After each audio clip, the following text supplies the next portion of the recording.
Section E 31st question both A and B parts. आप pause करके question पढ़ें, बेहद इंपॉर्टेंट क्वेश्चन है बोर्ड पर्पज से।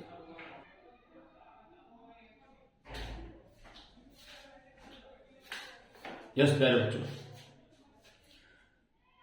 31st का A question, write the working principle of moving coil galvanometer.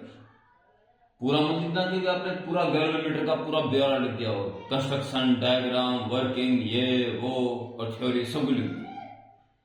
अगर ऐसा आता तो इसके बाद वो पार्ट बी में कुछ क्वेश्चन दूसरा ना जोड़ता। ठीक है, ध्यान रखें कि पूरा ब्यौरा लिखता है, फिर न्यूमेरिकल्स भी कर रहे हैं, नंबर उतने मिलेंगे तो पूछा गया है वो अगर सही लिखा है तो। Right the working principle of moving coil galvanometer, इतना ही पूछा है। तो part A,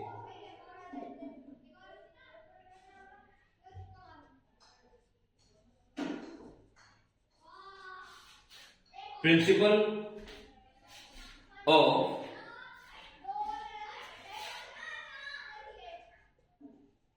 moving coil galvanometer. क्या लिख देंगे इसमें?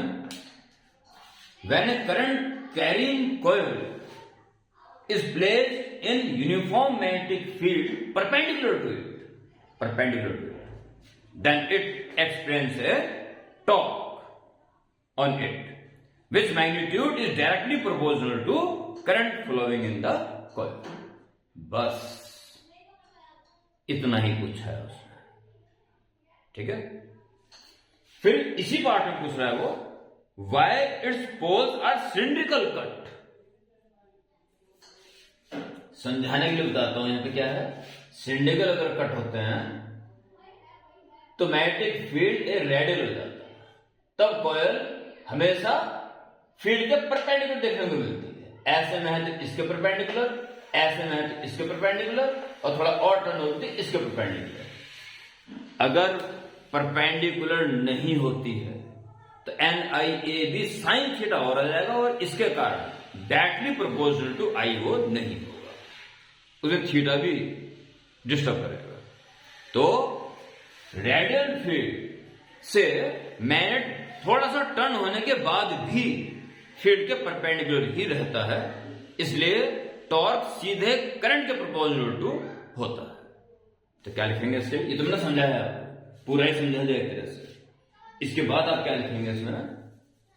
इसके लिए अगली लाइन, पार्ट ये अगली लाइन, ताकि पता चल जाए बच्चे एक पार्ट प्रिंसिपल लिख दिया, अब कुछ और लिख रहा है अगली लाइन से। हो सके एक लाइन छोड़ दो तो और अच्छा लगेगा।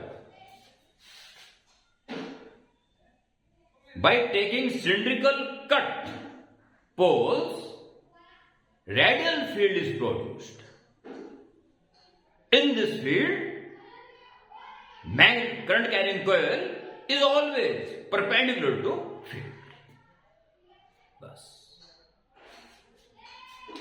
फिर पार्ट बी स्टार्ट। अगर वो पूरा ब्यौरा पूछता तो रेडियल फील्ड होने का कारण ना पूछता, वो तो ब्यौरे में आ ही जाता सारा, और फिर पार्ट बी ना आता तो वही अकेला ही 5 नंबर में काफी है। तो केवल प्रिंसिपल पूछ रहा है, प्रिंसिपल लिखना है 2-3 लाइन में, और एक लाइन छोड़ के सिलिंड्रिकल कट होने का कारण बताना, जो मैंने अभी बताया। उसके बाद पार्ट बी स्टार्ट होता है। कह रहा है a galvanometer can be converted into voltmeter. पहले इसका कॉन्सेप्ट अलग से जान ले क्या होता है।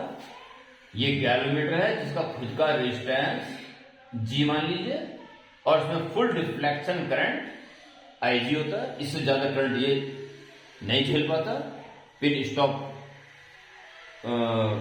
स्टॉप पे हिट करेगी। ये इसका ट्रू वैल्यू यहां तक बता सकता है, इससे ज्यादा सुई आगे जाने को प्रेस मारेंगे, पर एक्यूरेट वैल्यू क्या है पता नहीं चलेगा।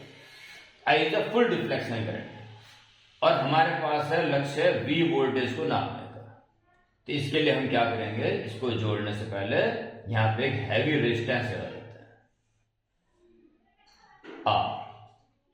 ठीक है, अब इन दोनों के कॉम्बिनेशन का जो वोल्टेज है वही है। ठीक है, तो वोल्टेज होता है V = IR, IG into G plus R। तो हमें कितने रेजिस्टेंस की आवश्यकता है?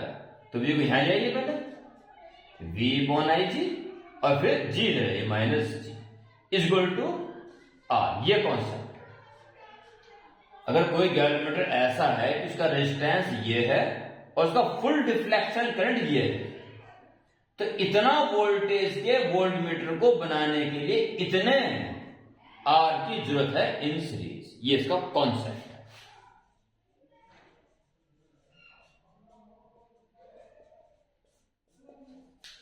आइए क्वेश्चन करते हैं। क्वेश्चन ऐसा है, वो कह रहा है कि एक गैल्वेनोमीटर को वोल्टमीटर में कन्वर्ट किया गया, यानी कि ऐसा जुगाड़ किया गया। कह रहा है V volt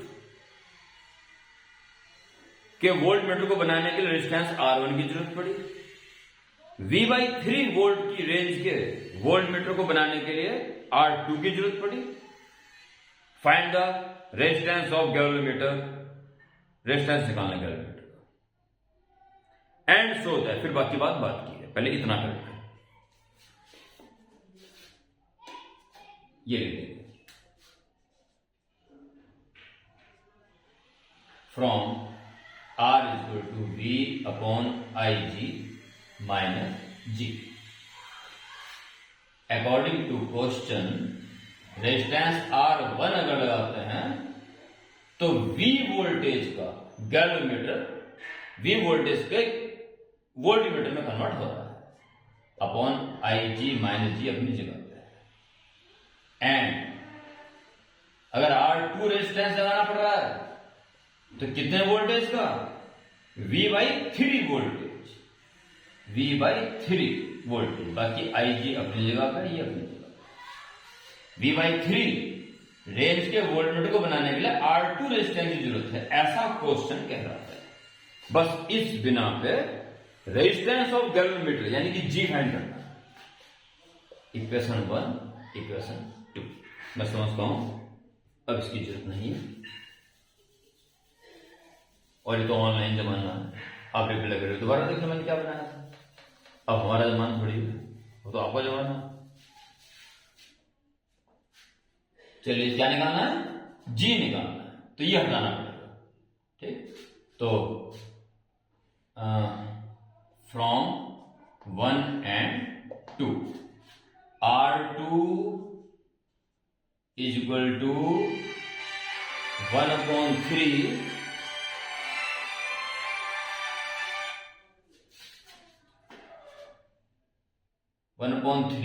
into V/IG - G। ये इक्वेशन 2 लिखे फ्रॉम 2 से, क्या काम? ठीक है सर, ये ठीक है। R2 = 1/3 और V/IG value sir R1 + G, R1 + G minus G। 3 से इंटू कर दो, 3R2 = R1 + G - 3G।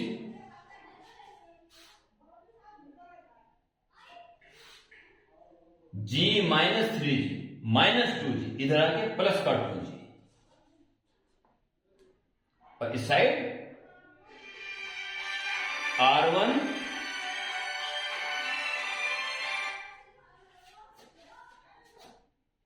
G - 3G -2G, इधर आके प्लस का 2G, और इधर R1 - 3R2। इस तरह से G की वैल्यू आपके पास गिवन पैरामीटर्स में आ जाती है। G = R1 - 3R2 whole divided by 2। एक आंसर तो आपका ये R1 R2 पैरामीटर्स, ये गैल्वेनोमीटर का रेजिस्टेंस है। और अंतिम भाग में वो जानना चाह रहा है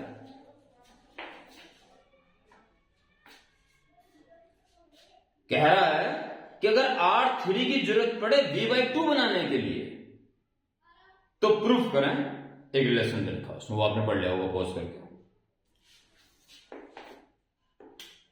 नाउ आंसर आ गया, उसके बाद एक लाइन छोड़े करा दो ताकि पता चल जाए अगला भाग स्टार्ट कर रहा है बच्चा।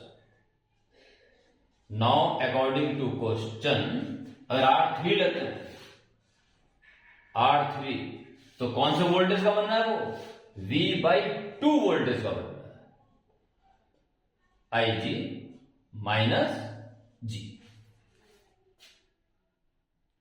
इक्वेशन 3। तो प्रूफ करना है हमें 4R3 is equal to R1 plus 3R2।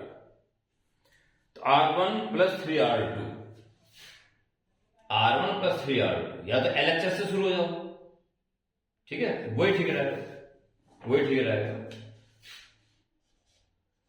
Now LHS है R1 प्लस 3R2 को प्रोसीड करना, R1 plus 3R2 is equal to करना है 4R3 लाना है, बस ये है 5 नंबर का question.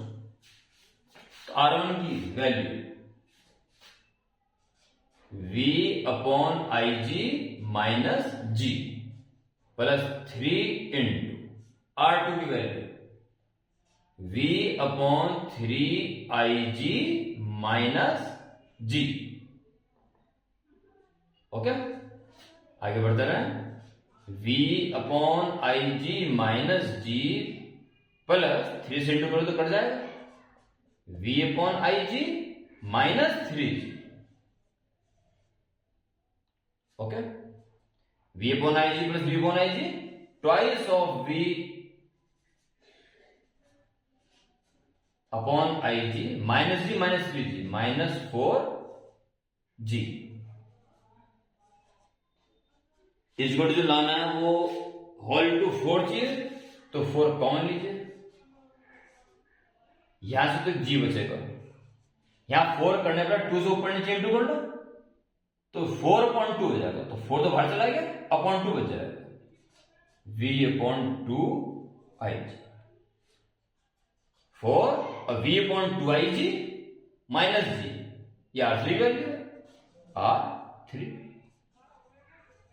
from 3 is equal to right hand side proved। लो, ये कंप्लीट क्वेश्चन आपके सामने है, पूरा कंप्लीट सॉल्यूशन। अब आप ये ध्यान रखना कि अगर आपने पार्ट ए में जरा सी गलती कर दी और थोड़ी सी बात पूछने पर ज्यादा बात बता दी, तो इस क्वेश्चन में आप कम से कम आधा घंटा ले लोगे बिना मतलब का। तो उतना ही लिखें जितना पूछा जाए, और ये क्वेश्चन हर लिहाज से वेरी इंपॉर्टेंट आपके बोर्ड के लिए है।